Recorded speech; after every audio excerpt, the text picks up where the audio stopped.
चलिए, क्या हाल चाल है? बढ़िया है, मजा में है ना?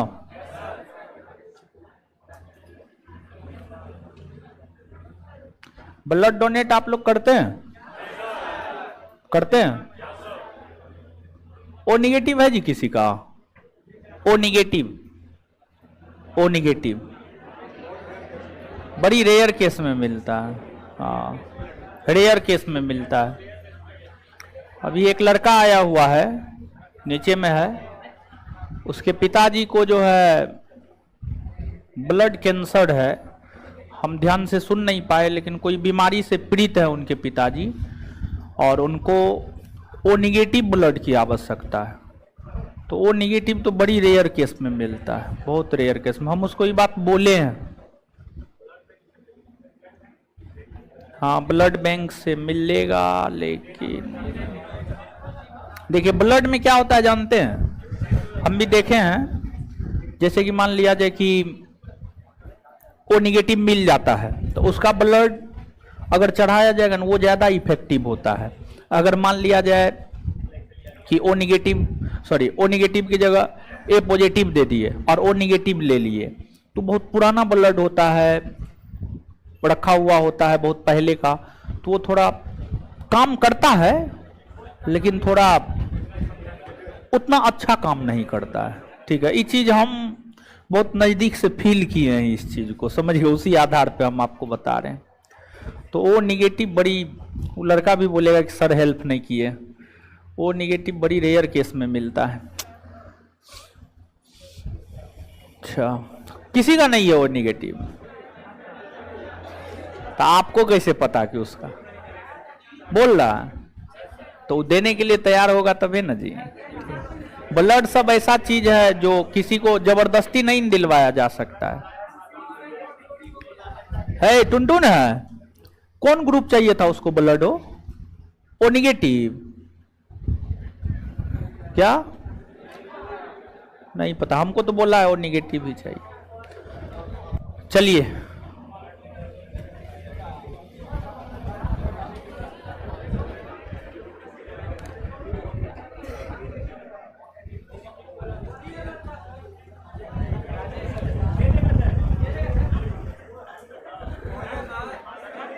थोड़ा मुंह उठाइए हो के। चलिए, जानबूझ करके उसका मजाक उड़ा रहा है ये सब। चलिए सुनिए, हल्ला नहीं करना। आइए, और सब बढ़िया है? कॉपी दीजिए, थोड़ा पूछते हैं। सम्मिलित रूप से ही पूछते हैं। लोक अदालत का अर्थ क्या होता है? लोगों का। मोबाइल कोर्ट की अवधारणा का जनक? अच्छा, कोर्ट मार्शल के न्यायाधीश की नियुक्ति भारत के राष्ट्रपति करते? नहीं ना।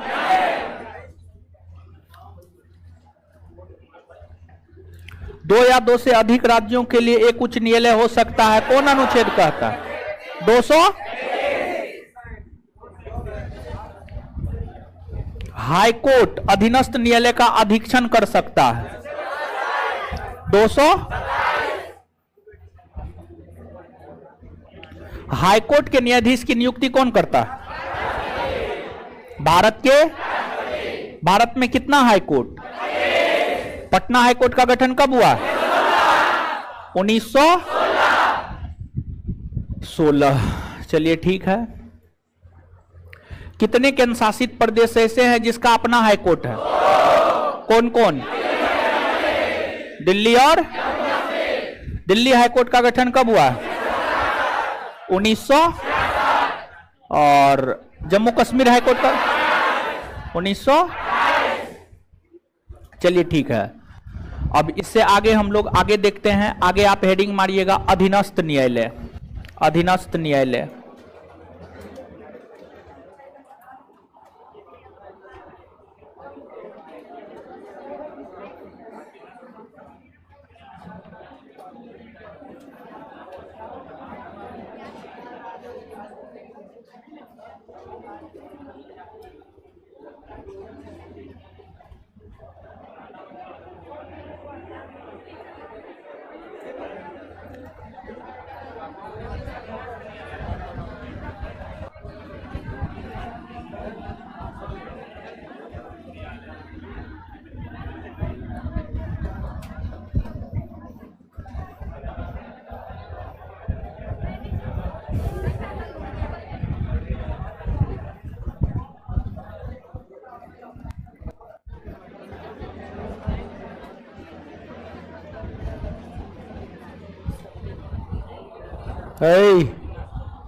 मछली बेचना आप बंद कीजिए। जो भी बेच रहे थे तो बगल में हाट है, बैठा देंगे हम। अब तो कुछ दिन के बाद मछलियों सब नहीं मिलेगा, दशहरा में शुरू हो जाएगा। हाँ, तो जितना दिन बाकी है उतना दिन बेच लीजिएगा आराम से कम इतना पैसा निकाल लीजिएगा कि नया कपड़ा उपड़ा ले ले। क्या जी? चलिए सुनिए, अब मुंह नहीं खुलना, मुंह तोड़ देंगे नहीं तो। अब यहां आइए, अधीनस्थ न्यायालय देखिए।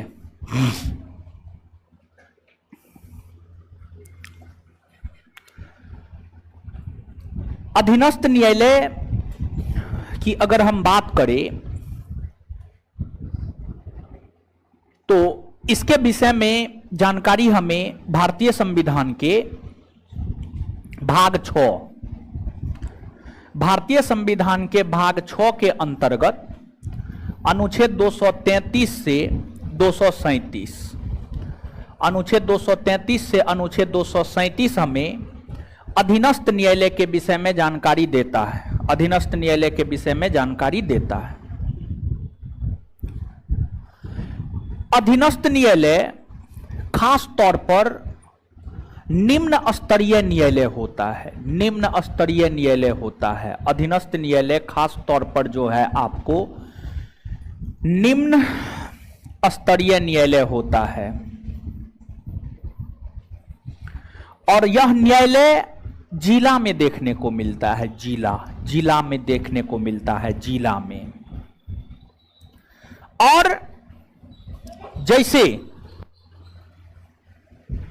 प्रत्येक राज्य में एक हाईकोर्ट देखने को मिलता है, उसी प्रकार से प्रत्येक जिला में एक अधीनस्थ न्यायालय देखने को मिलता है। अधीनस्थ न्यायालय को अधीनस्थ न्यायालय इसलिए कहा जाता है, अधीनस्थ न्यायालय को अधीनस्थ न्यायालय इसलिए कहा जाता है क्योंकि वह न्यायालय उच्च न्यायालय के अधीन रहता है, उच्च न्यायालय के अधीन रहता है। तो जो जिला में न्यायालय रहता है वह हाई कोर्ट के अधीन रहता है, उच्च न्यायालय के अधीन रहता है। इसी वजह से उसे अधीनस्थ न्यायालय कहा जाता है। अधीनस्थ न्यायालय कहिए या जिला न्यायालय कहिए, दोनों एक बात है। अधीनस्थ न्यायालय कहिए या जिला न्यायालय कहिए, दोनों एक बात है। और जिला न्यायालय में एक न्यायाधीश होता है। जिला न्यायालय में जो न्यायाधीश होता है उसे जिला न्यायाधीश कहते हैं। जिला न्यायालय में जो न्यायाधीश होता है उसे जिला न्यायाधीश कहते हैं। जो जिला न्यायाधीश है ये जिला का सबसे बड़ा न्यायिक अधिकारी होता है। जो जिला न्यायाधीश होता है ये जिला का सबसे बड़ा न्यायिक अधिकारी होता है। और जिला न्यायाधीश के तौर पर उस व्यक्ति को नियुक्त किया जाता है जो कम से कम 7 वर्षों तक अभी तक अधिवक्ता के पद पर रहा है। 7 वर्षों तक कम से कम अधिवक्ता के पद पर रहा है, या जिसके पास न्यायिक कार्य करने का अनुभव है, न्याय करने का अनुभव है, उसे ही जिला न्यायाधीश के तौर पर नियुक्त किया जाता है। अब जिला न्यायाधीश की नियुक्ति कौन करता है? तो जिला न्यायाधीश की नियुक्ति राज्य के राज्यपाल करते हैं। जिला न्यायाधीश की नियुक्ति राज्य के राज्यपाल करते हैं और राज्य के जो राज्यपाल होते हैं ये जिला न्यायाधीश की नियुक्ति उच्च न्यायालय के सलाह पर करता है। उच्च न्यायालय के सलाह पर, जैसे बिहार में पटना हाई कोर्ट है, पटना हाई कोर्ट के सलाह पर बिहार के किसी जिला न्यायालय के न्यायाधीश की नियुक्ति राज्यपाल करेंगे, राज्यपाल करेंगे। तो राज्यपाल जिला न्यायाधीश की नियुक्ति करते हैं और उच्च न्यायालय के सलाह पर करते हैं, उच्च न्यायालय के सलाह पर करते हैं। जिला न्यायाधीश जब दीवानी मामलों की सुनवाई करता है, दीवानी मामलों की सुनवाई करता है तो उसे जिला न्यायाधीश कहा जाता है। जिला न्यायाधीश जब दीवानी मामलों की सुनवाई करता है तो उसे जिला न्यायाधीश कहा जाता है।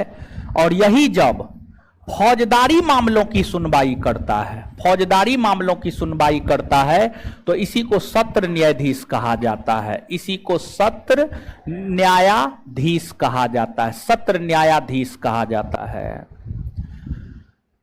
तो जिला न्यायाधीश जब दीवानी मामलों की सुनवाई करता है, यानी रुपया पैसा से संबंधित मामलों की सुनवाई करता है तो उसे जिला न्यायाधीश कहा जाता है। और यही जब फौजदारी मारपीट से संबंधित मामलों की सुनवाई करता है तो उसी को सत्र न्यायाधीश कहा जाता है। जिला न्यायाधीश को अधिकार है कि वह हर प्रकार की सजा सुना सकता है, हर प्रकार की सजा सुना सकता है, मतलब फांसी की सजा भी सुना सकता है, आजीवन कारावास की सजा सुना सकता है, मृत्यु दंड की सजा सुना सकता है। लेकिन ध्यान दीजिएगा, अगर जिला न्यायालय ने किसी व्यक्ति को मृत्यु दंड की सजा सुनाई है तो उसे मृत्यु दंड नहीं दे दिया जाएगा जब तक हाई कोर्ट उसकी जांच नहीं करेगा, जब तक हाई कोर्ट का आदेश नहीं आएगा तब तक जिला न्यायालय के निर्णय पर किसी व्यक्ति को मृत्यु दंड नहीं दिया जा सकता है।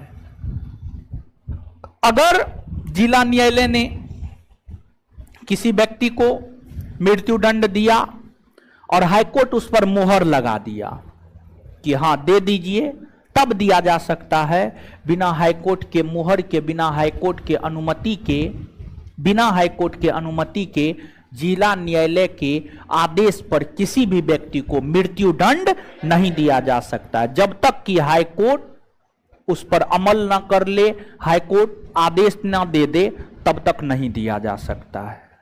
याद रखिएगा, तो नीचे से लिखिएगा।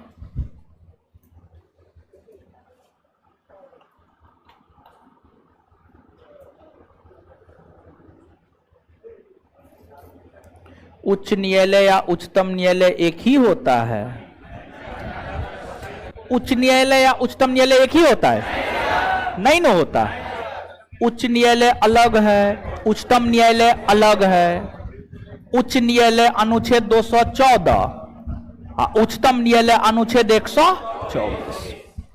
तो उच्च न्यायालय अलग होता है। मां बकलो लड़का है तरीका। उच्चतम न्यायालय 214।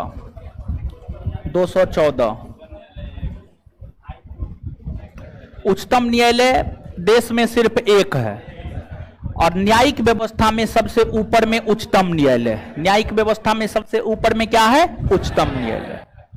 और हाई कोर्ट, उच्च न्यायालय पूरे देश के भीतर 25 है। उच्च न्यायालय राज्य में होता है। कहां होता है? राज्य में। प्रत्येक राज्य में उच्च न्यायालय होता है। अब वो पूछेगा प्रत्येक राज्य में होता है तो 28 गो राज्य, 28 गो काहे न? हमको नहीं पता है 28 गो काहे न। ठीक है, चलिए लिखना शुरू कीजिए। ऑनलाइन हम कैसे पीछे भेज? चलिए लिखिए, है देखिए, इसको देखिए, ये कहां से आया था, कहां से आया था पूछिए ना, कौन ग्रह से आया था, है बट कहां जाना है, आए तो कहां घुस गए आप, कौन क्लास में घुस गए, गलत क्लास में घुस गए, आए तोड़ी का, इतना देर के बाद उसको नींद खुला, एक से एक नमूना है, लिखिए।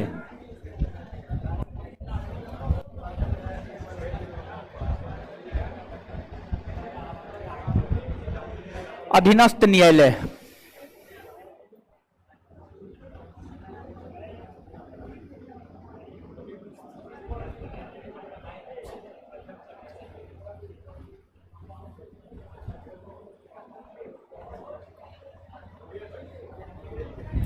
यही जो अधीनस्थ न्यायालय होता है ना, अधीनस्थ न्यायालय के अंतर्गत ही जिला न्यायालय, व्यवहार न्यायालय सब होता है, ठीक है।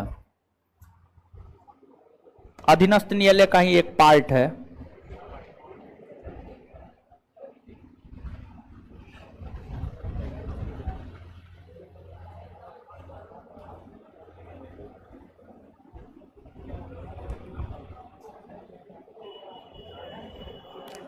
लिखिए,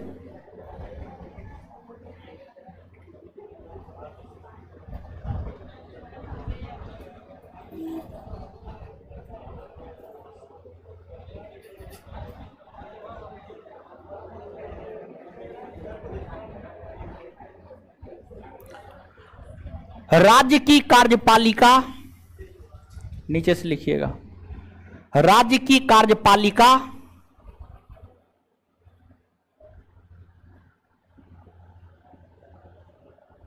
राज्य की कार्यपालिका में, राज्य की कार्यपालिका में एक उच्च न्यायालय,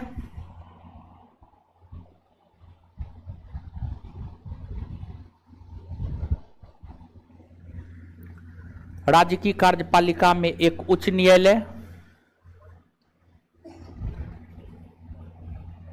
तथा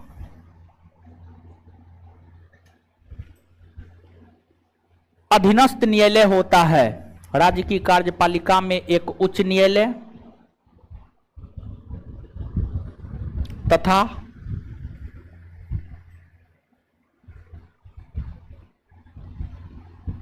अधीनस्थ न्यायालय होता है, जिसे निम्न न्यायालय भी कहा जाता है, जिसे निम्न न्यायालय भी कहा जाता है, जिसे निम्न न्यायालय भी कहा जाता है।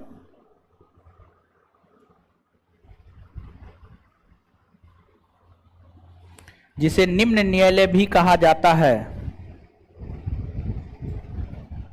Full stop. इसे अधीनस्थ न्यायालय इस कारण कहा जाता है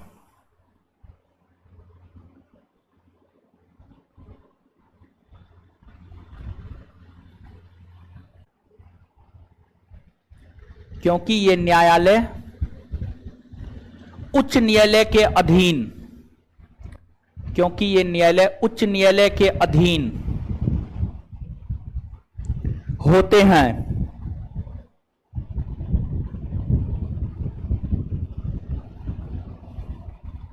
क्योंकि ये न्यायालय उच्च न्यायालय के अधीन होते हैं,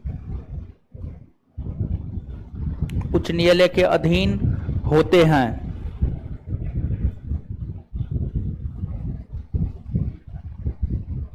फुल स्टॉप।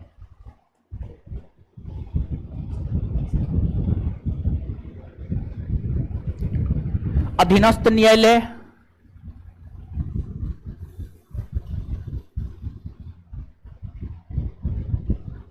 अधीनस्थ न्यायालय जिला में होता है,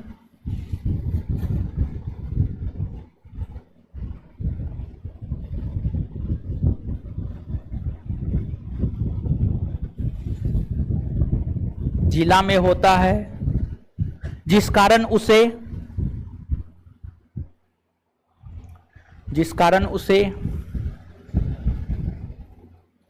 जिला न्यायालय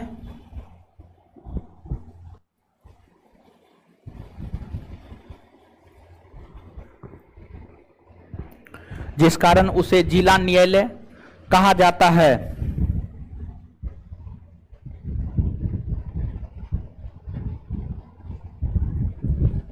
जिस कारण उसे जिला न्यायालय कहा जाता है।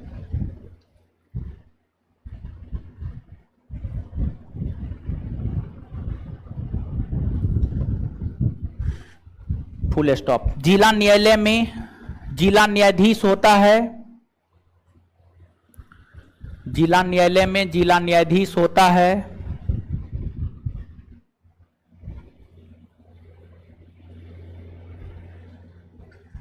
जिला न्यायालय में जिला न्यायाधीश होता है जो कि जिला का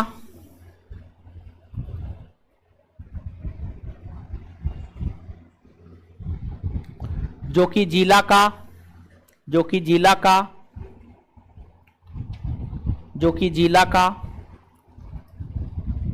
सबसे बड़ा न्यायाधीश होता है। जो कि जिला का सबसे बड़ा न्यायाधीश होता है। जो कि जिला का सबसे बड़ा न्यायाधीश होता है।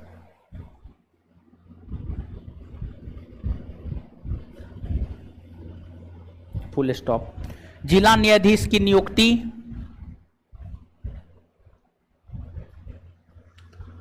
जिला न्यायाधीश की नियुक्ति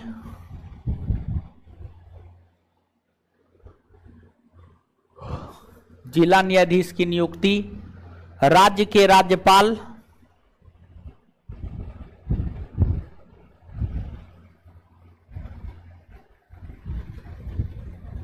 राज्य के राज्यपाल के द्वारा राज्य के राज्यपाल के द्वारा उच्च न्यायालय के सलाह से राज्य के राज्यपाल के द्वारा उच्च न्यायालय के सलाह से राज्य के राज्यपाल के द्वारा उच्च न्यायालय के सलाह से राज्य के राज्यपाल के द्वारा उच्च न्यायालय के सलाह से उच्च न्यायालय के सलाह से किया जाता है।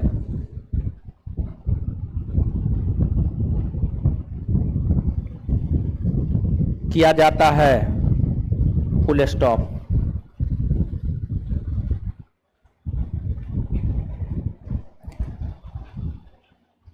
Full stop. वैसे व्यक्ति उसी में कंटिन्यू। वैसे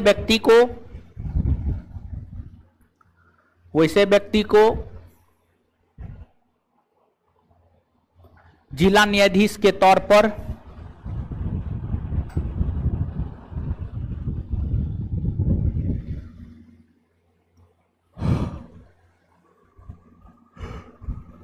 वैसे व्यक्ति को जिला न्यायाधीश के तौर पर नियुक्त किया जाता है। वैसे व्यक्ति को जिला न्यायाधीश के तौर पर नियुक्त किया जाता है जिसमें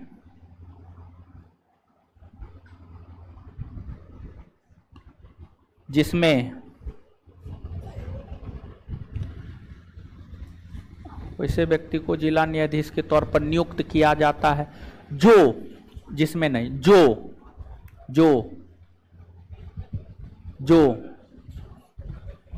कम से कम 7 वर्षों तक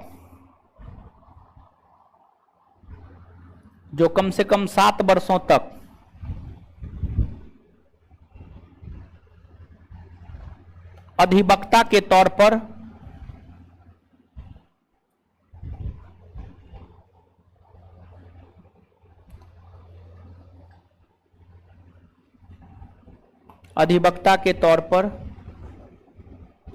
आगरा एचसी गलत बताते हैं। आगरा हाई कोर्ट गलत बताते हैं। क्या बोल रहे हैं?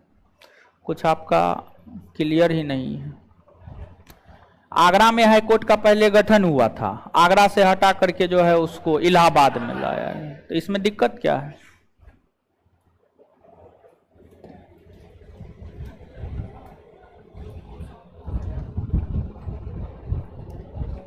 वैसे व्यक्ति को जिला न्यायाधीश के तौर पर नियुक्त किया जाता है जो कम से कम 7 वर्षों तक अधिवक्ता के तौर पर काम किया है। अधिवक्ता के तौर पर काम किया है।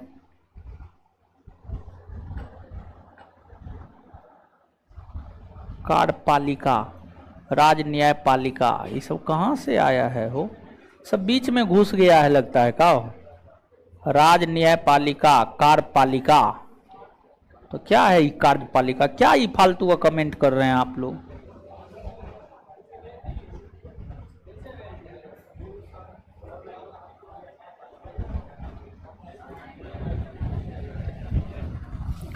फुल स्टॉप,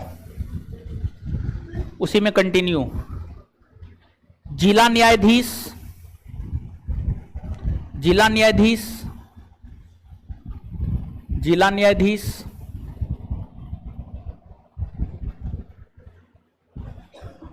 जब दीवानी मामलों की सुनवाई करता है, जिला न्यायाधीश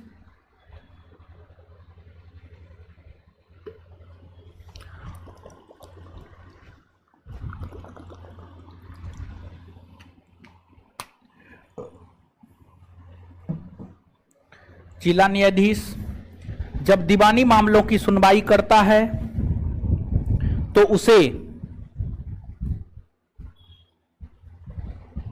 उसे जिला न्यायाधीश कहा जाता है, तो उसे जिला न्यायाधीश कहा जाता है।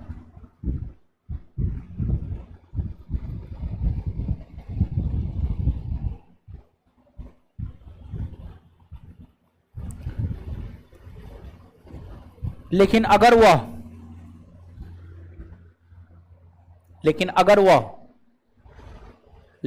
वह फौजदारी मामलों की सुनवाई करता है,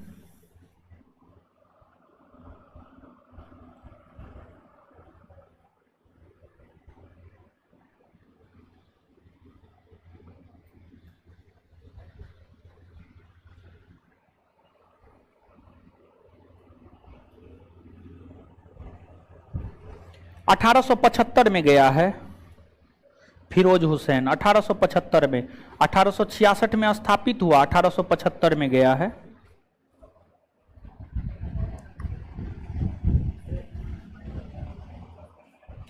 उसे सत्र न्यायाधीश कहते हैं। लेकिन अगर वह फौजदारी मामलों की सुनवाई करता है, तो उसे सत्र न्यायाधीश कहते हैं।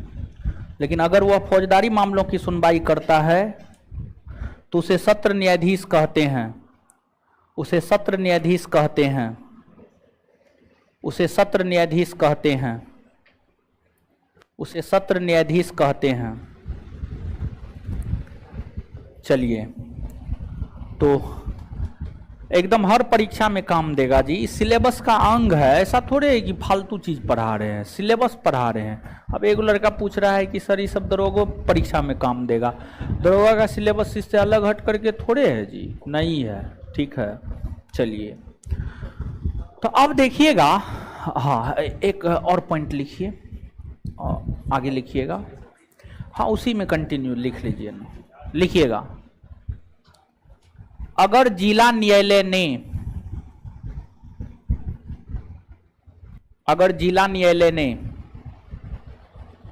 किसी को मृत्युदंड की सजा दी है,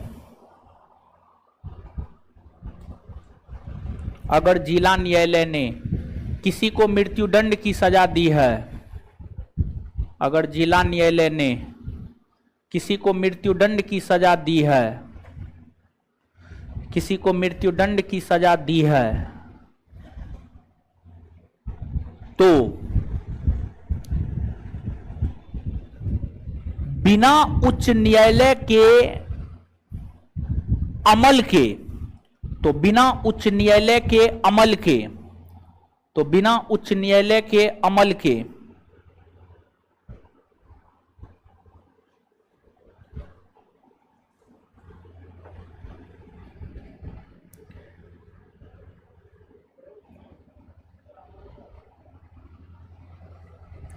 बिना उच्च न्यायालय के अमल के अपराधी को मृत्युदंड नहीं दिया जा सकता है,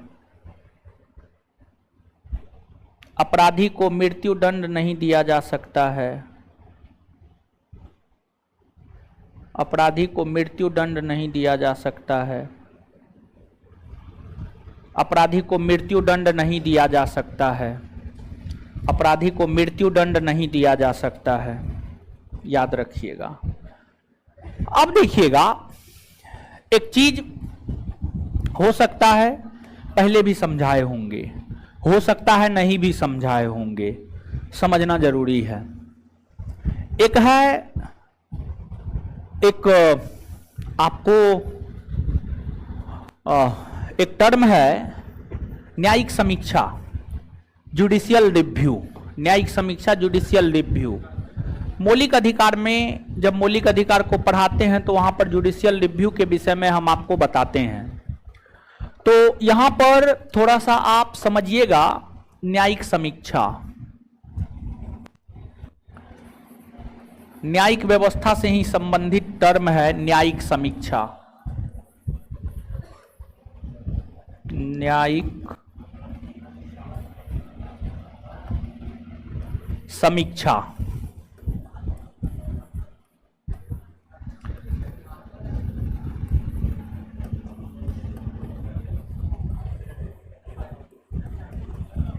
देखिए, एक तो पहली बात आप ये जानिए कि जो न्यायिक समीक्षा है, न्यायिक समीक्षा करने का अधिकार सिर्फ और सिर्फ सुप्रीम कोर्ट और हाई कोर्ट को होता है। न्यायिक समीक्षा करने का अधिकार जो है सिर्फ और सिर्फ सुप्रीम कोर्ट को होता है, और सुप्रीम कोर्ट के साथ साथ जो है हाई कोर्ट को न्यायिक समीक्षा करने का अधिकार होता है। इसके अलावा भारतवर्ष के भीतर जो भी कोर्ट है, चाहे अधीनस्थ न्यायालय हो, मोबाइल कोर्ट हो, सेना न्यायालय हो या अन्य कोई भी न्यायालय हो, उसको न्यायिक समीक्षा करने का कोई अधिकार नहीं होता है। उसको न्यायिक समीक्षा करने का कोई अधिकार नहीं होता है। अब न्यायिक समीक्षा क्या होता है, हो सकता है हम आपको पहले समझाए होंगे, निश्चित तौर पे समझाए होंगे। मौलिक अधिकार जब पढ़ाते हैं तो वहां पर इस विषय में हम आपको समझाते हैं। अगर आपको समझ में आता है ठीक है, नहीं आता है तो यहां समझने का थोड़ा सा प्रयास कीजिएगा। देखिए, ध्यान दीजिएगा, आप सभी लोग जानते हैं कि सरकार के 3 अंग होते हैं। अगर हम सरकार की बात करें तो सरकार का 3 अंग होता है। सरकार का जो 3 अंग होता है उसमें एक होता है कार्यपालिका, एक होता है कार्यपालिका, दूसरा होता है विधायिका, दूसरा क्या होता है विधायिका, और तीसरा होता है न्यायपालिका। तीसरा क्या होता है न्यायपालिका, न्यायपालिका। अब पॉलिटी तो आप इतना पढ़ लिए हैं कि आप इतना तो जरूर बता सकते हैं कार्यपालिका में कौन आता है, विधायिका में कौन आता है, न्यायपालिका में कौन आता है। इतना आप बता सकते हैं कि नहीं बता सकते? इतना तो पढ़े हैं ना जी। कार्यपालिका में कौन कौन आता है? हाँ, राष्ट्रपति, उपराष्ट्रपति, प्रधानमंत्री, मंत्री परिषद, ये सब कार्यपालिका में आता है। विधायिका में, लोकसभा और न्यायपालिका में सुप्रीम कोर्ट, हाई कोर्ट। देखिए, कार्यपालिका, आप सभी लोग अभी तुरंत बोले हैं कि कार्यपालिका में राष्ट्रपति, उपराष्ट्रपति, प्रधानमंत्री, मंत्री परिषद आता है। तो ये लोग, प्रधानमंत्री, राष्ट्रपति, उपराष्ट्रपति, ये लोग काम करने का आदेश देते हैं। जैसे मोदी जी रात को 8 बजे टेलीविजन पर आ जाते हैं, आदेश दे देते हैं, लॉकडाउन की घोषणा कर रहे हैं फलना तारीख से, 500,000 का नोट बंद कर रहे हैं फलना तारीख से, आप लोग दिया जलाइए, बत्ती जलाइए, थाली पीटिए। मोदी जी आकर के टेलीविजन पर आदेश देते हैं ना, और हम लोग उस आदेश को मानते हैं। प्रधानमंत्री कार्यपालिका में आता है, तो कार्यपालिका के अंतर्गत आने वाले जो लोग होते हैं वो आदेश देते हैं। क्या देते हैं? आदेश देते हैं। तो कार्यपालिका के द्वारा आदेश दिया जाता है। अब कार्यपालिका के द्वारा जो आदेश दिया जाता है, इसके बाद विधायिका के द्वारा विधि का निर्माण किया जाता है, यानी कानून का निर्माण किया जाता है। किसका निर्माण किया जाता है? कानून। किसका निर्माण किया जाता है? कानून। तो कार्यपालिका क्या देता है? आदेश। विधायिका क्या करता है? कानून का निर्माण करता है। यहां तक बात समझ में आया? अब एक चीज बताइए, जब हम पॉलिटी की शुरुआत करते हैं तो पहला क्लास में ही हम ये बात बताते हैं, जो क्वेश्चन हम आपसे पूछने जा रहे हैं, ध्यान से जवाब दीजिएगा। भारतीय राजनीतिक व्यवस्था के अंतर्गत सर्वोच्च स्थान किसे दिया गया? किसे दिया गया? तो सर्वोच्च कौन है? संविधान। सर्वोच्च कौन है? संविधान।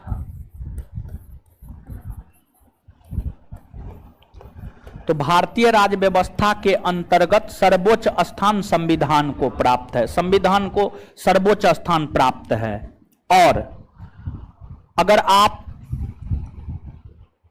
सुप्रीम कोर्ट पढ़े होंगे, अगर आप राष्ट्रपति पढ़े होंगे, तो वहां पर एक बात हम बताए होंगे, जो संविधान है, संविधान की व्याख्या करने का अधिकार भारत के सुप्रीम कोर्ट को है। संविधान की व्याख्या करने का अधिकार भारत के सुप्रीम कोर्ट को है। मतलब संविधान का जो गार्जियन है, संविधान जो कस्टडी में काम करता है, संविधान का जो कस्टोडियन है, संविधान का जो अभिरक्षक है, संविधान का जो गार्जियन है, वह सुप्रीम कोर्ट है। कौन है? Supreme court. तो भारतीय राजनीतिक व्यवस्था के अंतर्गत सर्वोच्च स्थान किसको प्राप्त है? संविधान। संविधान को प्राप्त है। और संविधान की व्याख्या कौन करता है? तो संविधान की व्याख्या करता है सुप्रीम कोर्ट। कौन करता है? Supreme court. तो संविधान की व्याख्या जो है आपको सुप्रीम कोर्ट के द्वारा किया जाता है। कार्यपालिका जो भी आदेश देता है, वह आदेश संवैधानिक प्रावधानों के तहत है या नहीं है। विधायिका जो भी विधि या कानून का निर्माण करता है, वह संवैधानिक प्रावधानों के तहत है या नहीं है। इसकी जांच करने का अधिकार न्यायपालिका को होता है। इसकी जांच करने का अधिकार किसको होता है? न्यायपालिका। न्यायपालिका को ही इसकी जांच करने का अधिकार क्यों होता है? तो न्यायपालिका को ही इसकी जांच करने का अधिकार इस वजह से होता है क्योंकि संविधान का व्याख्याकार न्यायपालिका ही है। संविधान का व्याख्याकार कौन है? न्यायपालिका। कौन है? न्यायपालिका। तो संविधान के अनुरूप है या नहीं, इसकी जांच न्यायपालिका ही करता है। और अगर कार्यपालिका द्वारा जारी आदेश संविधान के प्रावधानों के तहत है तो वह लागू रहता है, और अगर संविधान के प्रावधानों के तहत नहीं है तो यह लागू नहीं रहता है। यह लागू नहीं रहता है, बल्कि न्यायपालिका उसे निरस्त कर देता है, उसे समाप्त कर देता है। न्यायपालिका क्या करता है? निरस्त कर देता है या समाप्त कर देता है। तो एक बार फिर से सुनिएगा। न्यायिक समीक्षा, जुडिशियल रिव्यू क्या है? कार्यपालिका द्वारा जारी आदेश, विधायिका द्वारा निर्मित विधि संवैधानिक प्रावधानों के तहत है या नहीं है, इसकी जांच जो न्यायपालिका के द्वारा किया जाता है उसी को न्यायिक समीक्षा कहते हैं। न्यायिक समीक्षा कहते हैं। और न्यायिक समीक्षा करने का अधिकार किसे है? तो न्यायपालिका को है। न्यायपालिका यानी सुप्रीम कोर्ट को है। और सुप्रीम कोर्ट के साथ साथ न्यायिक समीक्षा करने का अधिकार हाई कोर्ट को भी है। न्यायिक समीक्षा करने का अधिकार हाई कोर्ट को भी है। जैसे अगर भारत की संसद ने कानून बनाया है, राष्ट्रपति ने आदेश दिया है, उसकी समीक्षा सुप्रीम कोर्ट करता है। अगर राज्यपाल ने आदेश दिया है, मुख्यमंत्री ने आदेश दिया है, अब विधानमंडल ने कानून बनाया है, इसकी समीक्षा हाई कोर्ट करता है। इसकी समीक्षा हाई कोर्ट करता है। कौन करता है? High court. तो यहां पर इसको याद रखिएगा और ध्यान दीजिएगा कि यह जो न्यायिक समीक्षा संबंधी प्रावधान है, ये अमेरिकी संविधान से ली गई है। भारतीय संविधान में अमेरिका के संविधान से लिया गया है। और न्यायिक समीक्षा संबंधी प्रावधान भारतीय संविधान की मूल विशेषताओं में शामिल है। मूल विशेषताओं में शामिल है। यह संविधान की आधारभूत संरचना के अंतर्गत आता है। इसी वजह से इसमें किसी भी प्रकार का कोई परिवर्तन नहीं किया जा सकता है, कोई भी बदलाव इसमें नहीं किया जा सकता है। समझ गए? तो इसको याद रखिएगा। अगर हम भारत के संविधान को देखें तो क्या भारतीय संविधान के किसी अनुच्छेद में न्यायिक समीक्षा की चर्चा प्रत्यक्ष तौर पर है या नहीं है?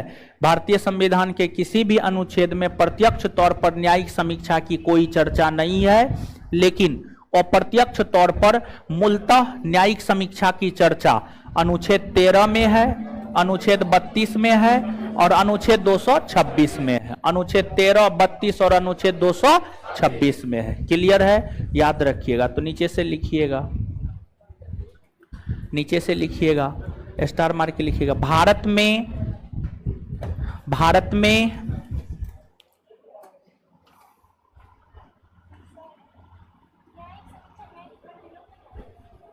हाँ,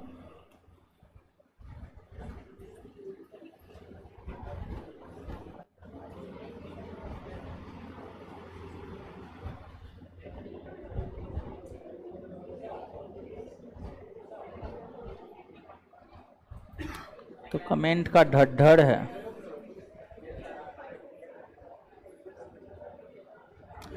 राकेश कुमार सिंह, अनुच्छेद 233 के तहत, अनुच्छेद 233 के तहत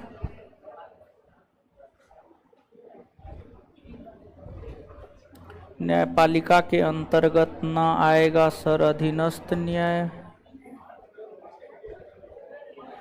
फर्स्ट पॉइंट में राज्य की कार्यपालिका लिखा दिए हैं क्या? राज्य की कार्यपालिका में एक उच्च न्यायालय, सॉरी, राज्य की न्यायपालिका होगा। सुनिए एक मिनट, अधीनस्थ न्यायालय लिखवाना शुरू किए थे। अधीनस्थ न्यायालय में पहला लाइन देखिए तो राज्य की कार्यपालिका लिखा दिए हैं। कार्यपालिका को काट के न्यायपालिका कीजिए, कार्यपालिका को काट के न्यायपालिका कीजिए। अधीनस्थ न्यायालय में जो पहला पॉइंट है, राज्य का कार्यपालिका लिखा दिए हैं, कार्यपालिका को काट करके न्यायपालिका कीजिए, कार्यपालिका को काट के न्यायपालिका कीजिए।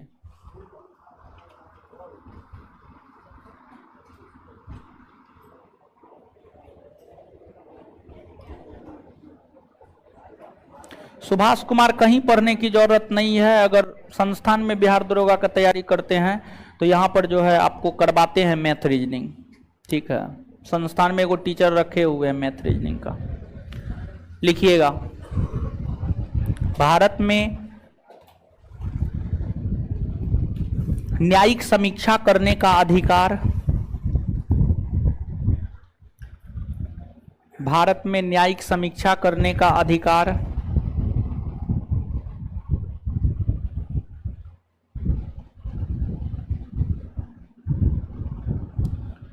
उच्चतम न्यायालय, उच्चतम न्यायालय,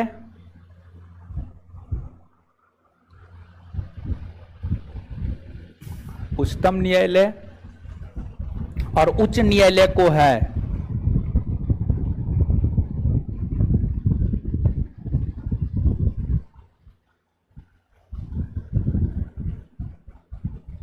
फुल स्टॉप। अधीनस्थ न्यायालय को, उसी में कंटिन्यू, अधीनस्थ न्यायालय को न्यायिक समीक्षा का, अधीनस्थ न्यायालय को न्यायिक समीक्षा का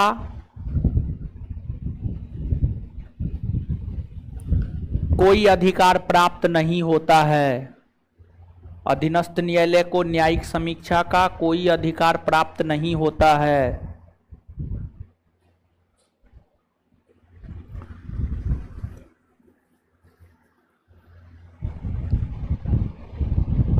अधीनस्थ न्यायालय को न्यायिक समीक्षा का कोई अधिकार प्राप्त नहीं होता है।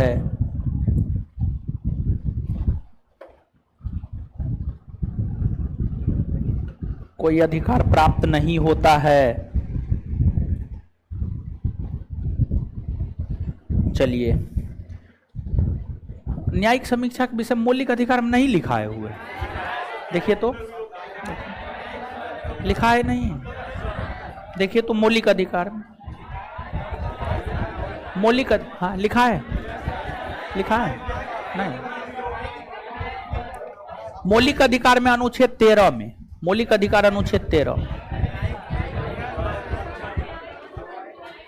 लिखिए,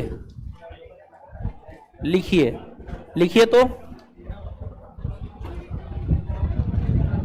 लिखिए।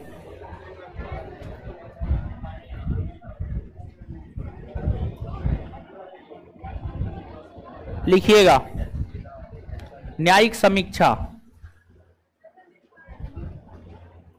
न्यायिक समीक्षा, जुडिशियल रिव्यू। लिखिए ना। एक बार खाते हैं, दोबारा नहीं खाते हैं। लिखिए, भुकाइए मत ज्यादा, ऐसे गला काम करना छोड़ दिया है। न्यायिक समीक्षा लिखिए।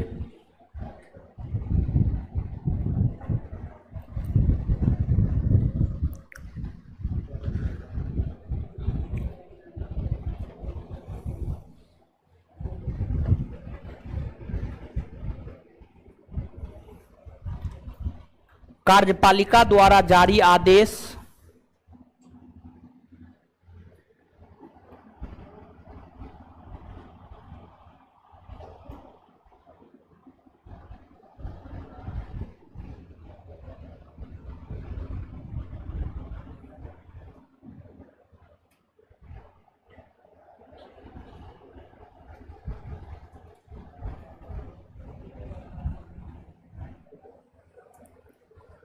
कार्यपालिका द्वारा जारी आदेश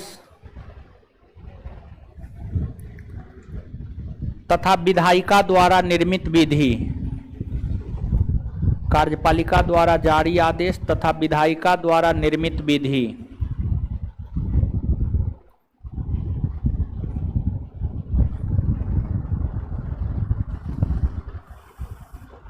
विधायिका द्वारा निर्मित विधि।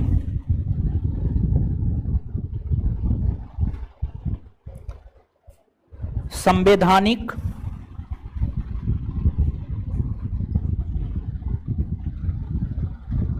मूल्यों के तहत, संवैधानिक मूल्यों के तहत है या नहीं, संवैधानिक मूल्यों के तहत है या नहीं, है या नहीं, इसकी जांच, इसकी जांच, इसकी जांच, इसकी जांच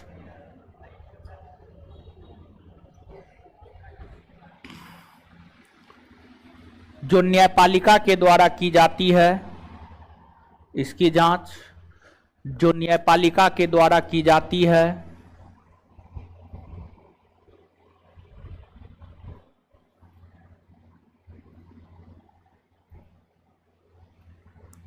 उसे ही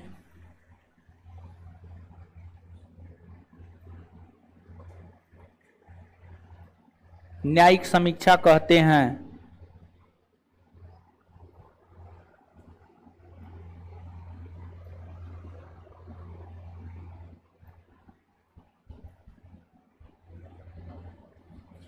न्यायपालिका ही न्यायिक समीक्षा इसलिए करती है, न्यायपालिका ही न्यायिक समीक्षा इसलिए करती है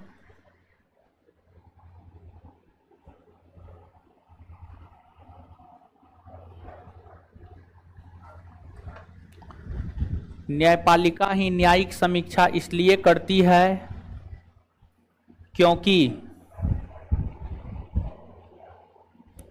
क्योंकि क्योंकि क्योंकि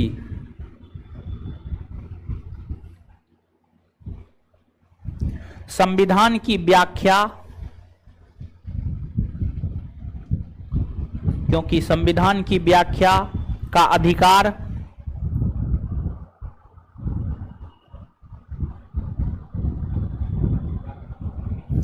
संविधान की व्याख्या का अधिकार न्यायपालिका को ही होता है, क्योंकि संविधान की व्याख्या का अधिकार न्यायपालिका को ही होता है। संविधान की व्याख्या का अधिकार न्यायपालिका को ही होता है, न्यायपालिका को ही होता है।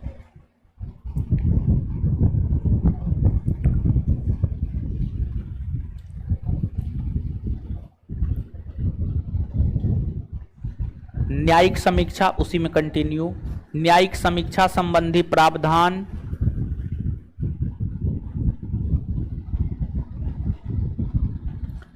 न्यायिक समीक्षा संबंधी प्रावधान भारतीय संविधान के मूल ढांचा, भारतीय संविधान के मूल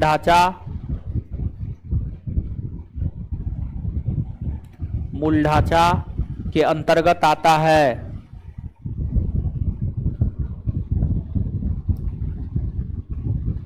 मूल ढांचा के अंतर्गत आता है। इसलिए संविधान संशोधन के माध्यम से भी संविधान संशोधन के माध्यम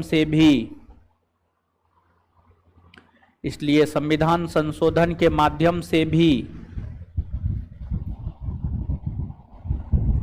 इसमें बदलाव नहीं किया जा सकता है।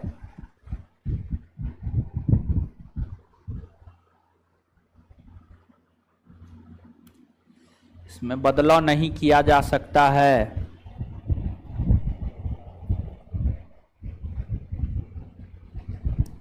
बदलाव नहीं किया जा सकता है। फुल स्टॉप, उसी में कंटिन्यू। प्रत्यक्षतः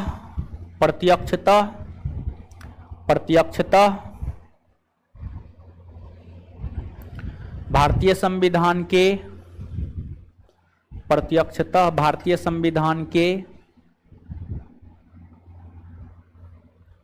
किसी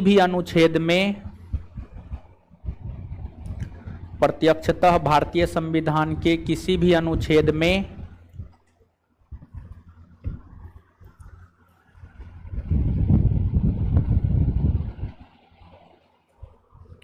न्यायिक समीक्षा की चर्चा नहीं है। न्यायिक समीक्षा की चर्चा नहीं है। न्यायिक समीक्षा की चर्चा नहीं है। लेकिन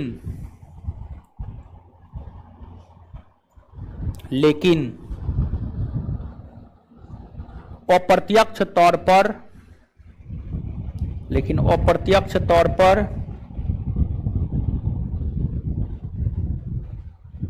इसकी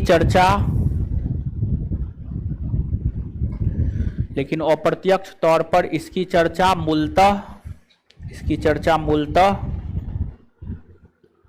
अनुच्छेद 13, 32 और 226 में है। अनुच्छेद 13, 32 और 226 में है। अनुच्छेद 13, 32 और 226 में है। अनुच्छेद 13, अनुच्छेद 32 और 226 में है।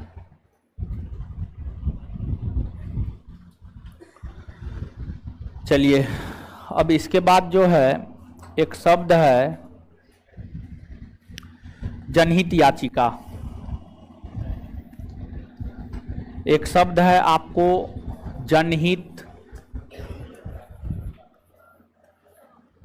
जनहितवाद, लोकहितवाद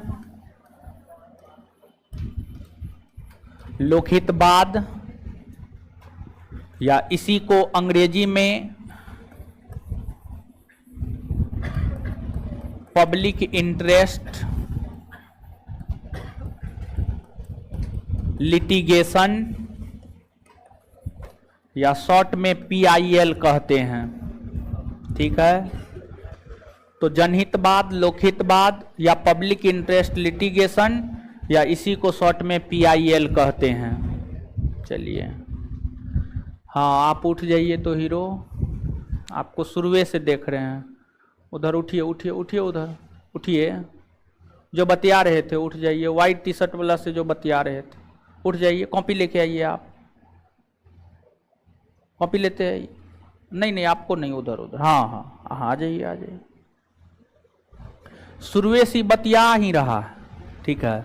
और आप आसपास वाला जो है, इस साइड वाला भी उस साइड वाला भी, दोनों साइड वाला आ जाइए। आ जाइए सब लोग, आ जाइए आ जाइए, सब लोग आ जाइए आ जाइए आ जाइए आ जाइए आ जाइए आ जाइए।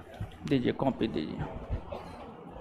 चलिए, क्या करने आए हैं? कॉपी लेते आइए, आप भी कॉपी लेते आइए।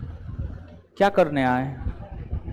बतियाने आए हैं। बतियाने ही ना आए? बतिया रहे थे कि नहीं बतिया रहे? ईमानदारी से बोलिए, झूठ मत बोलिए। हैं? बतिया रहे थे? क्या बतिया रहे थे? हैं? कौन घर जाएगा? वो लड़का। और आपको घर जाना है? कब घर जाइएगा? आज बांका इंटरसिटी से। तो क्या बात हो रहा था?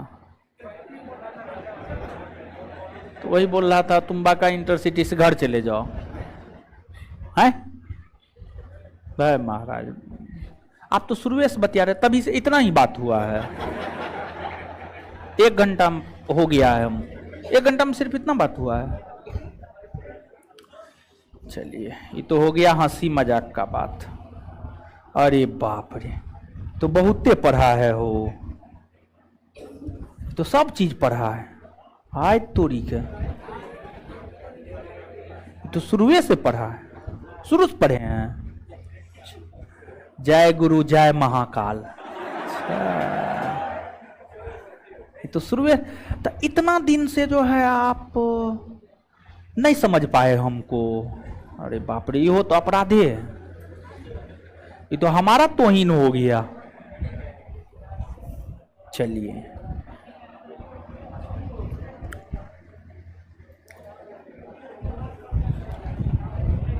बताइए ओसीआई क्या है?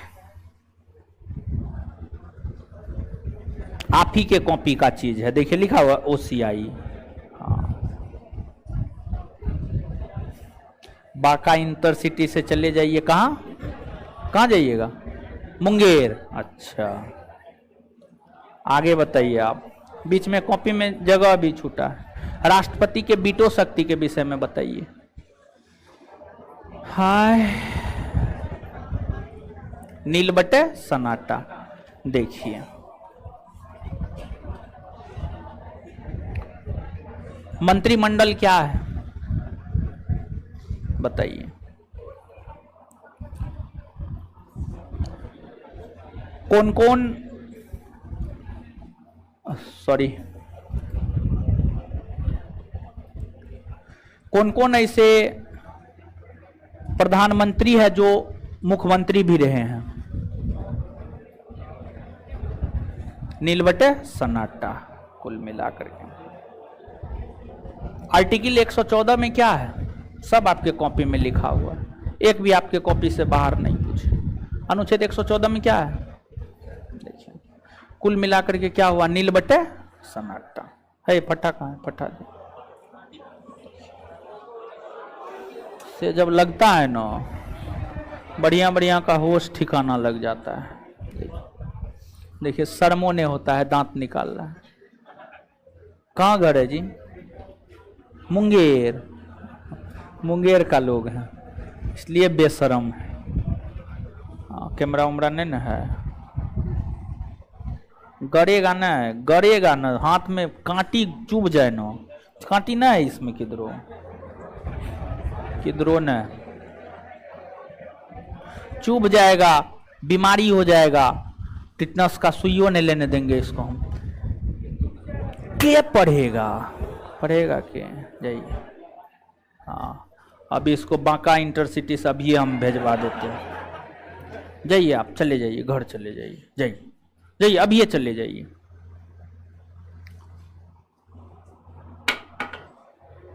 जाइए जाइए जाइए, आप ऐसे भी आप बतिया ही रहते। जाइए ना, जाइए, ट्रेन छूट जाएगा मारे है, पागल है। बट जाइए जाइए जाइए जाइए, निकलिए निकलिए, अरे निकलिए जल्दी निकलिए ना, वो काहे मूड खराब करते हैं। हाँ, बांका इंटरसिटी से घर जाए, अजीब हाल है। चलिए,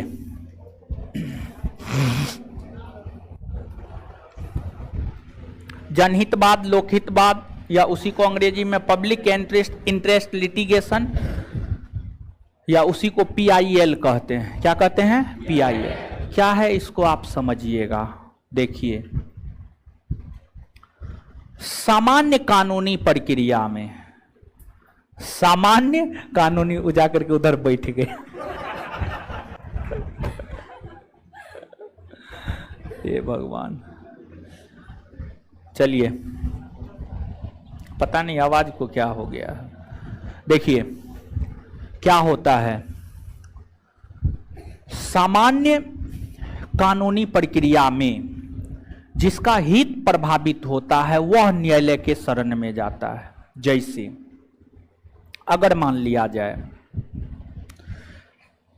हमको चाकू मारा गया, हमसे हमारा धन संपत्ति छीन लिया गया, हमको गोली मारा गया, तो न्यायालय के शरण में हम जाएंगे, न्यायालय के शरण में हम जाएंगे। अगर हमारा हित प्रभावित हुआ है, मतलब हमको गोली मारा गया है, हमको चाकू मारा गया है, हमारी धन संपत्ति लूट ली गई है, तो न्यायालय के शरण में हम ही जाएंगे। लेकिन अब मान लिया जाए कि हमारा धन संपत्ति हमसे कोई लूट लिया है, तो स्वाभाविक सी बात है कि हमारा धन संपत्ति अगर हमसे कोई लूटा है, वो कहीं ना कहीं हमसे ज्यादा शक्तिशाली होगा, तब तो हमसे हमारा धन संपत्ति लूट लिया।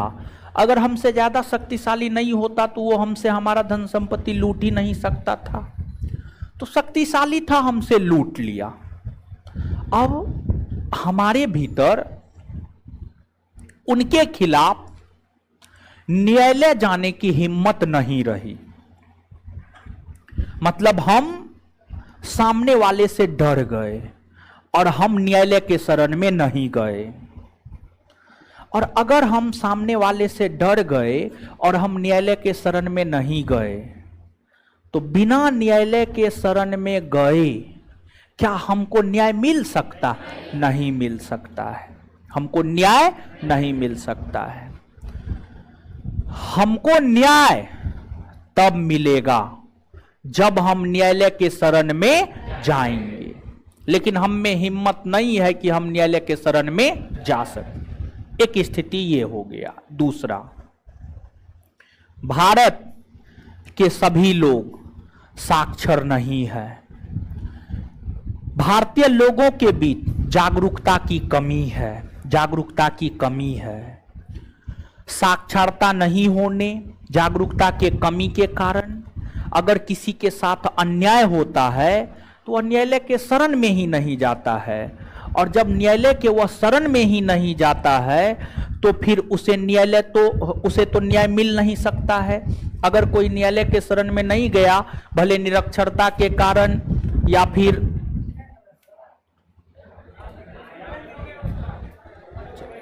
नहीं, फरफरा रहा है, जिंदा है, ठीक है, छोड़ दीजिए उसको।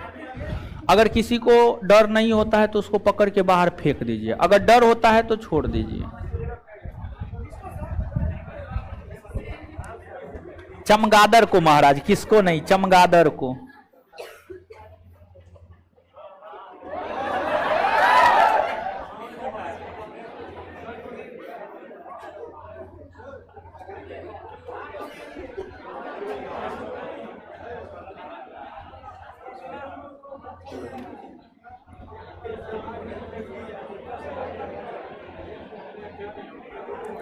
नहीं, वीडियो ऑडियो नहीं रुक रहा है, हम भी देख रहे हैं, वीडियो ऑडियो नहीं रुक रहा। चलिए सुनिए।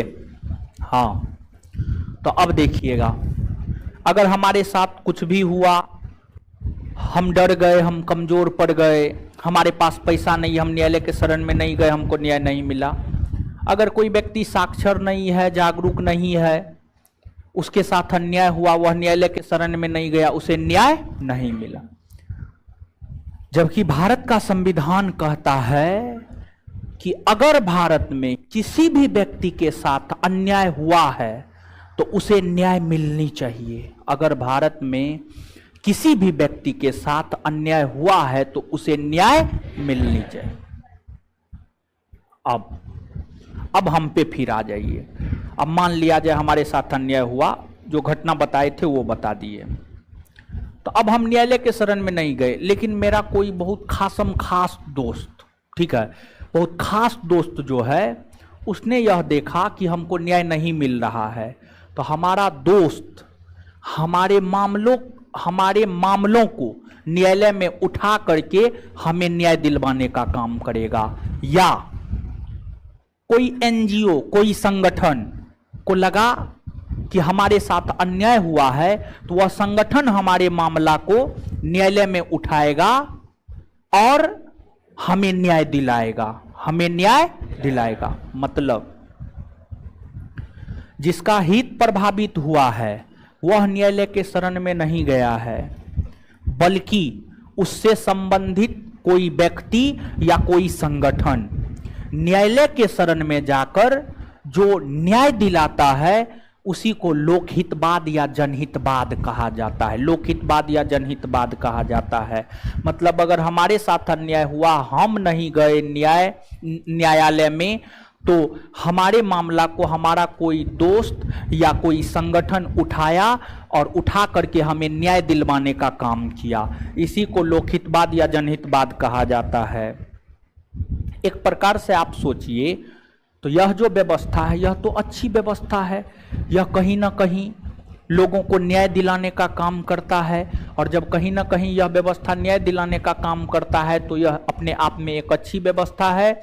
और इसका इजाद 1960 के दशक में अमेरिका में हुआ था, और अमेरिका से ही इस व्यवस्था को भारत में लाया गया है। और भारत में 1980 के दशक में 1985 ईस्वी में इसे लागू किया गया। और जब लागू किया गया था तो उस समय जो हमारे सुप्रीम कोर्ट के मुख्य न्यायाधीश हुआ करते थे वे पीएन भगवती थे। और पीएन भगवती और न्यायमूर्ति कृष्ण अय्यर के द्वारा, न्यायमूर्ति कृष्ण अय्यर और पीएन भगवती के द्वारा ही जो है भारतीय न्यायिक व्यवस्था में जनहितवाद या लोकहितवाद को लाया गया है। तो नीचे से लिखिएगा, हेडिंग मार लीजिए, लोकहितवाद, जनहितवाद, पब्लिक इंटरेस्ट लिटिगेशन, शॉर्ट में PIL।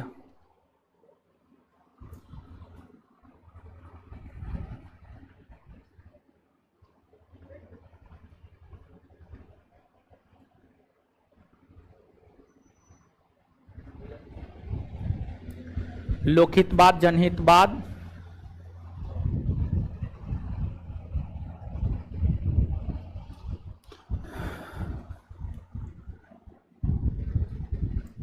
लिखिएगा, सामान्य कानूनी प्रक्रिया में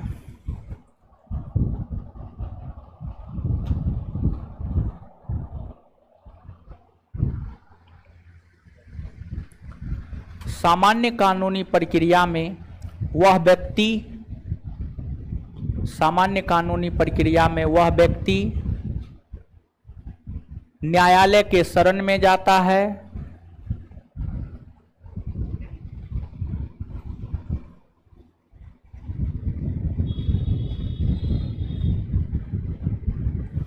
जिसका हित प्रभावित हुआ हो। सामान्य कानूनी प्रक्रिया में वह व्यक्ति न्यायालय के शरण में जाता है जिसका हित प्रभावित हुआ हो, लेकिन निरक्षरता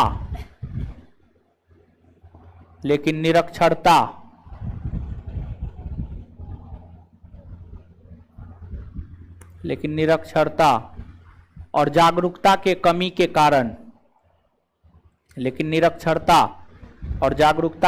के कारण,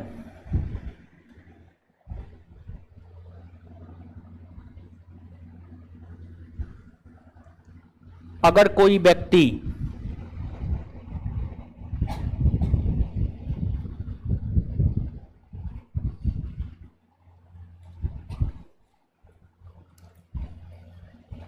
अगर कोई व्यक्ति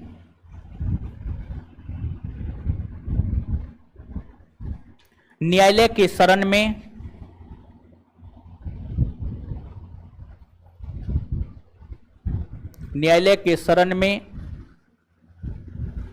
न्याय हेतु नहीं जा पाता है, न्यायालय के शरण में न्याय हेतु नहीं जा पाता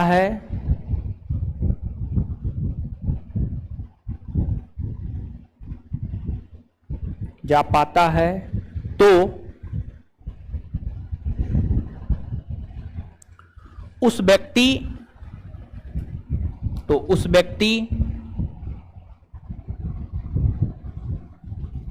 के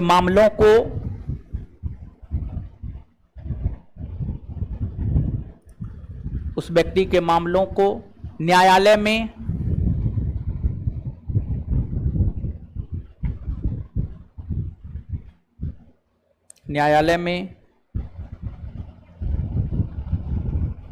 किसी अन्य व्यक्ति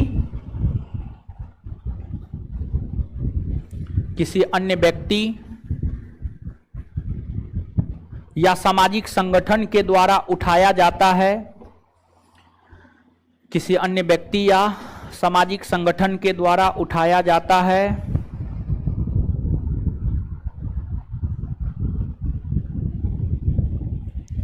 किसी अन्य व्यक्ति या सामाजिक संगठन के द्वारा उठाया जाता है, इसे ही लोकहितवाद कहा जाता है, इसे ही लोकहितवाद कहा जाता है।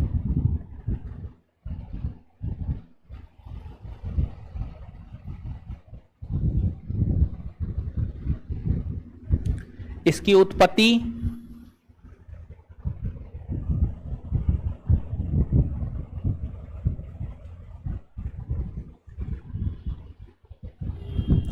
उन्नीस सौ 60 के दशक में, इसकी उत्पत्ति 1960 के दशक में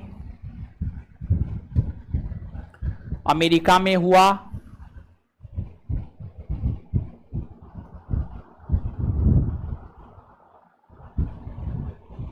फुल स्टॉप। 1980 के दशक में इसे भारत में लागू किया गया। 1980 के दशक में इसे भारत में लागू किया गया। 1980 के दशक में इसे भारत में लागू किया गया। 1980 के दशक में इसे भारत में लागू किया गया।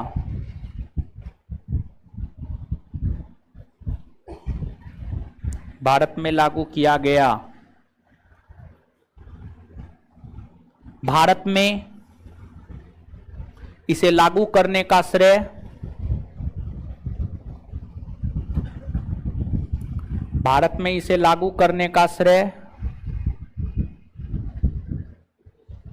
न्यायमूर्ति पीएन भगवती और कृष्ण अय्यर को है। भारत में इसे लागू करने का श्रेय न्यायमूर्ति पीएन भगवती, भारत में इसे लागू करने का श्रेय न्यायमूर्ति पीएन भगवती, भारत में इसे लागू करने का श्रेय न्यायमूर्ति पीएन भगवती, भारत में इसे लागू करने का श्रेय न्यायमूर्ति पीएन भगवती और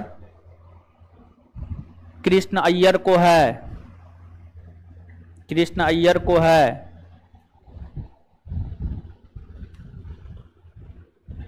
जब यह व्यवस्था भारत में लागू हुआ था, उसी में कंटिन्यू, जब यह व्यवस्था भारत में लागू हुआ था,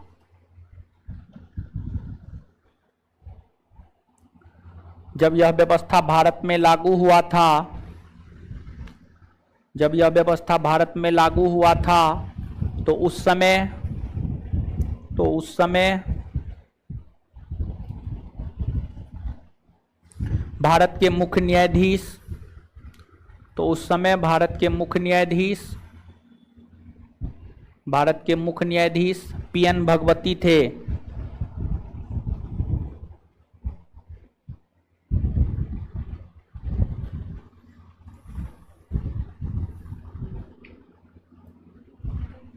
चलिए आइए, ध्यान दीजिए, हल्ला मत कीजिए।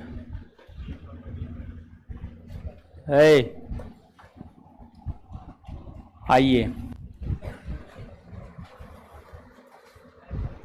अधीनस्थ न्यायालय यानी जिला न्यायालय के न्यायाधीश को जिला न्यायाधीश कहते हैं। जिला न्यायाधीश की नियुक्ति कौन करता है? कौन अनुच्छेद के तहत? 233। 200 जहां पर ये बात लिखे हैं ना, जिला न्यायाधीश की नियुक्ति राज्यपाल करते हैं, कॉस्ट में 233 लिख लीजिए। कॉस्ट में 233 जहां पे लिखे हैं जिला न्यायाधीश की नियुक्ति राज्यपाल करते हैं, वहां पर कॉस्ट में लिख लीजिए 233।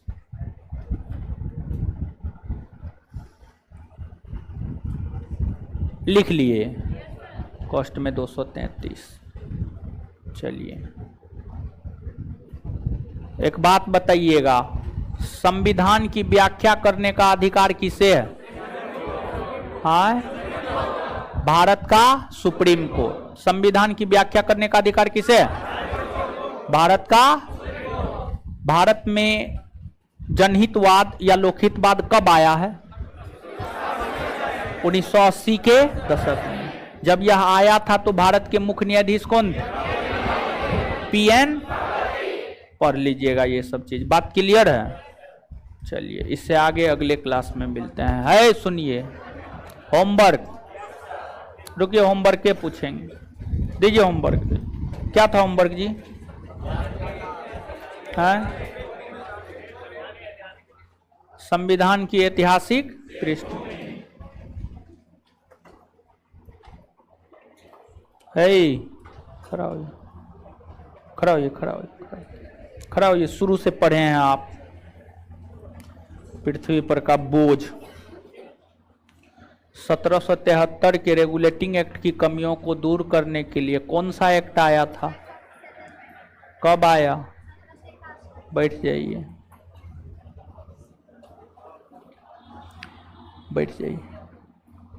किस एक्ट के तहत कंपनी के व्यापारिक एकाधिकार को आंशिक तौर पर समाप्त किया गया? 1813। बैठ जाइए, खड़ा होइए।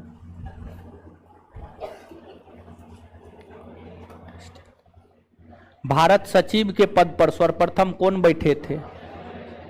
हाँ, लॉर्ड स्टैनली। बैठ जाइए, है खड़ा होइए। किस अधिनियम के तहत प्रत्यक्ष निर्वाचन प्रणाली की शुरुआत हुई है? 1919। बैठ जाइए। लड़के सब तो ठीक है ठाक जवाब दे रहे हैं। है खड़ा होइए। चश्मा। प्रांतों में द्वैध शासन किस अधिनियम के तहत लागू हुए? 1900। द्वैध शासन को समाप्त किस अधिनियम के तहत किया गया? 1935। केंद्र में द्वैध शासन 1935। बैठ जाइए, उधर खड़ा होइए, खड़ा होइए। नहीं आगे वाली बैठिए, उधर उधर। अरे खड़ा होइए ना, बकलोल मारेंगे हम एक चाट मुंह। जान जाती है, बूझ जाती है, तब पर नहीं खड़ा होती है। ठीक है, वो देख रही कि हम उसी को बोल रहे हैं, मुंह तोड़ देंगे एक रोज हम। किस एक्ट को मार्ले मिंटो एक्ट कहते हैं? 1909। वायसराय के कार्यकारिणी परिषद में शामिल होने वाला प्रथम भारतीय?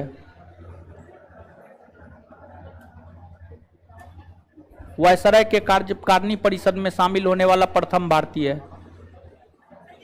सत्येंद्र प्रसाद सिन्हा। बैठ जाइए। है उधर खड़ा होइए। हाँ,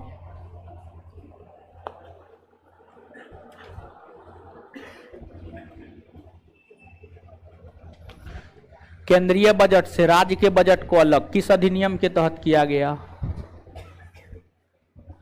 मुंह तोड़ देंगे हम।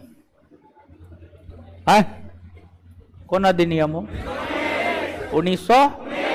देशद्रोही है। बैठिए, बैठिए। देशद्रोही है, खड़ा हुई उधर।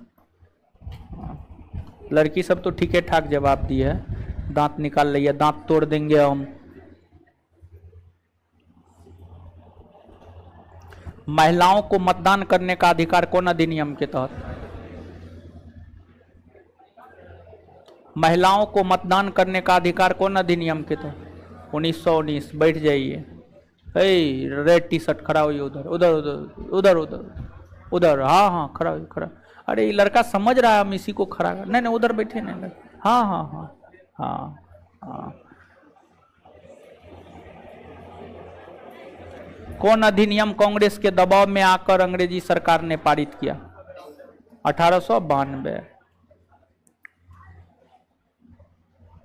इधर खड़ा हो, इधर इधर, अरे इधर खड़ा होइए ना जी। हाँ,